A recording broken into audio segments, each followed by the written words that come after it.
Bantu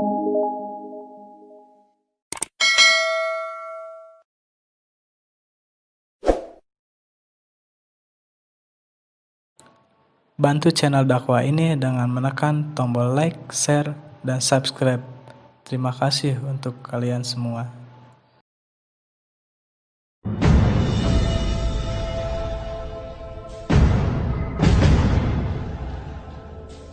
Hei pemuda-pemudi Indonesia, berapa jumlahmu? Jawablah, kami hanya satu.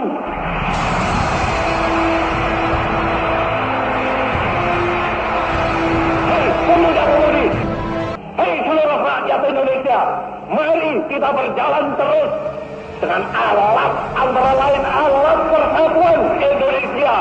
Satu bahasa, satu darah air, satu bangsa Indonesia. Bersama-sama kita melanjutkan revolusi ini. Bersama-sama kita mensukseskan ini. Kita bertujuan bernegara 1000 windu lamanya. Bernegara buat selama-lamanya. Sekali merdeka, tetap merdeka. Merdeka, merdeka buat selama-lamanya. Sumpah Pemuda. Satu. Kami putra dan putri Indonesia. Mengaku bertumpah darah yang satu. Tanah Indonesia. Dua. Kami putra dan putri Indonesia. Mengaku berbangsa yang satu. Bangsa Indonesia. Tiga. Kami putra dan putri Indonesia. Menjunjung bahasa persatuan. Bahasa Indonesia.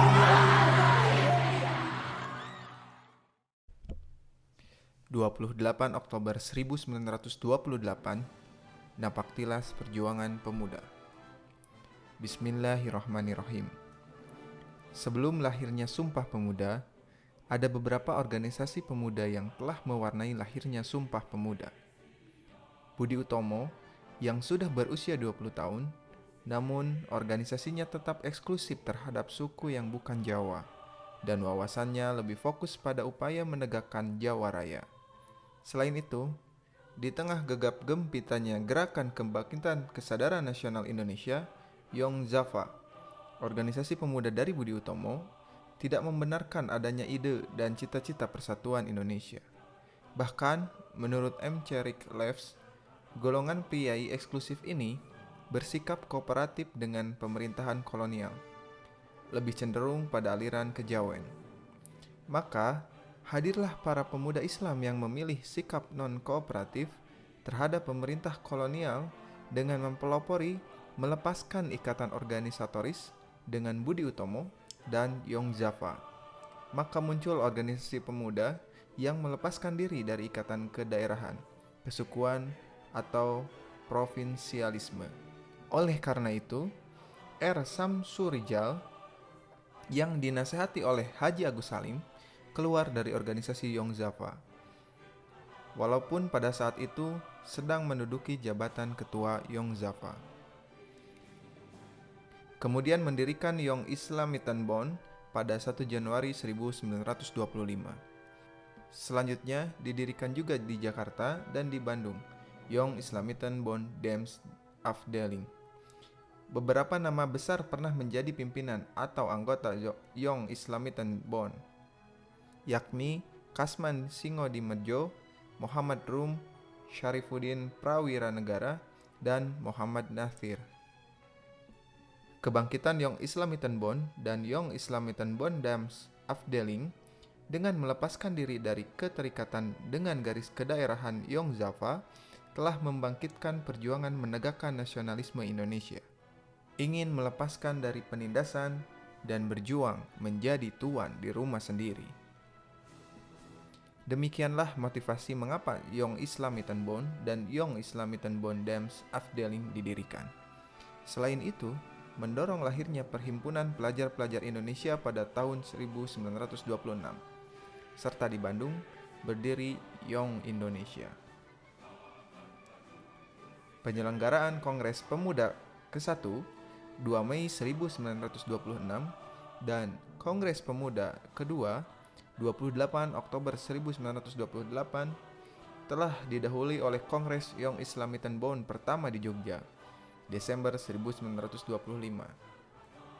Selanjutnya, diselenggarakan Kongres kedua Young Islamistan di Surakarta, 24 sampai 26 Desember 1926. Kemudian, diadakan Kongres ketiga Young Islamistan 23 sampai 27 Desember 1927 di Yogyakarta yang membahas antara lain Islam dan cita-cita persatuan Indonesia. Komitmen Young Islamistan terhadap Indonesia dibuktikan dengan mengirim delegasinya, Johan Mahmud Chaya dan Ma'mun al-Rashid, menghadiri Kongres Pemuda kedua di tahun 1928. Tujuan Kongres Pemuda ke-1 antara lain mencari jalan membina perkumpulan pemuda yang tunggal, yaitu dengan membentuk sebuah badan sentral dengan maksud untuk memajukan persatuan dan kebangsaan Indonesia, serta menguatkan hubungan antara sesama perkumpulan pemuda kebangsaan di tanah air. Salah satu tokoh yang mengemukakan gagasan tersebut adalah Muhammad Yamin, yang kala itu aktif dan memimpin organisasi Young Sumatranen Bond. Melalui pidatonya, kemungkinan bahasa-bahasa dan kesusastraan di masa mendatang, Muhammad Yamin menyodorkan bahasa Melayu sebagai bahasa persatuan.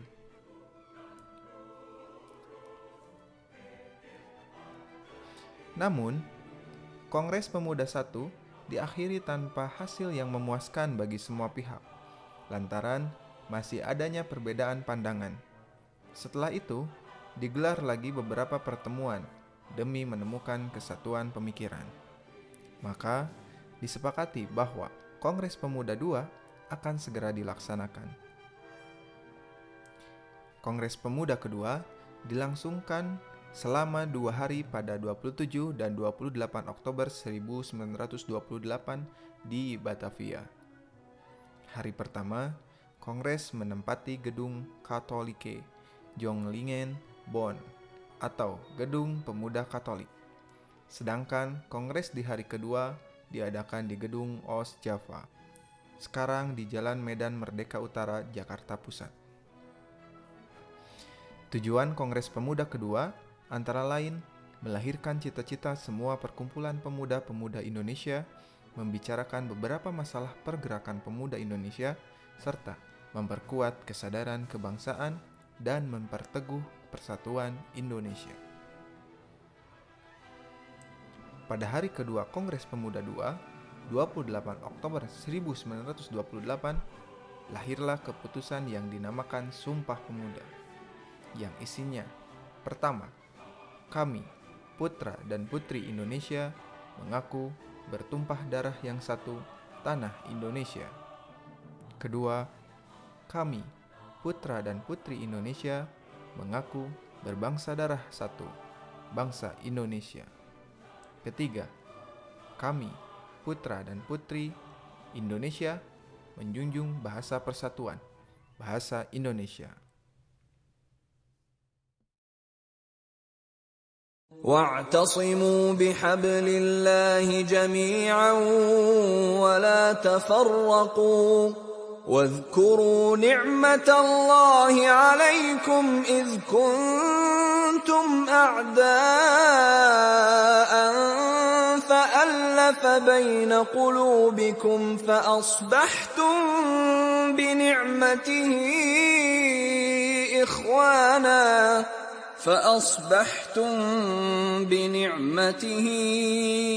إخوانا وكنتم على شفا حفرة من النار فأنقذكم منها كذلك يبين الله لكم آياته لعلكم تهتدون